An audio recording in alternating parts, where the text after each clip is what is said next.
நீங்களும் உங்க ஃப்ரெண்டும் வாட்ஸ்அப்ல பேசுற மாதிரி 2 பெரிய பிராண்ட் நடு ரோட்ல பேனர் வச்சு மாத்தி மாத்தி பேசிக்கிட்டாங்கன்னு சொன்னா நம்புவீங்களா?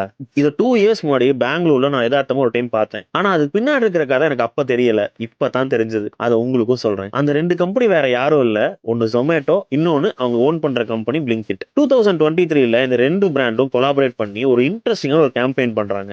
Blinkit ask for milk we will deliver milk அப்படிங்கறத ஹிந்தியில டைப் பண்ணி ஒரு பெரிய பேனர் வைக்க, Zomato ask for kheer we will deliver kheer அப்படிங்கறத டைப் பண்ணி இன்னொரு பேனரா வைக்கிறாங்க. இது மாத்துஜே சலாம்ங்கிற ஒரு ஃபேமஸான ஹிந்தி மூவில வர்ற ஒரு டைலாக்கும் கூட. சோ பீப்புளுக்கு இது ரொம்ப குயிக்கா ரிலேட் ஆச்சு. அண்ட் இது வெறும் ஒரு போரிங்கான ஆடா இல்லாம 2 பிராண்ட் நடுவுல இருக்கிற ஒரு கான்வர்சேஷனா மாறுச்சு. இது எல்லாரோட அட்டென்ஷனையும் அவங்க பக்கம் திரும்புச்சு. இது இருக்கிற பாலிவுட் ரெஃபரன்ஸ், ஹியூமர் அண்ட் சிம்பிளான வெறும் இந்த 2 லைன் தான் இந்த கேம்பெயினை ரொம்ப யூனிக்காவும் சக்சஸ்ஃபுல்லாவும் மாத்துச்சு. நம்ம மக்களுக்கு பேசுறதை தாண்டி அடுத்தவங்க பேசுறதை கேட்கறதும் ரொம்ப பிடிச்சிருக்குங்கிறது இந்த கேம்பெயின் ப்ரூஃப் பண்ணிருச்சு.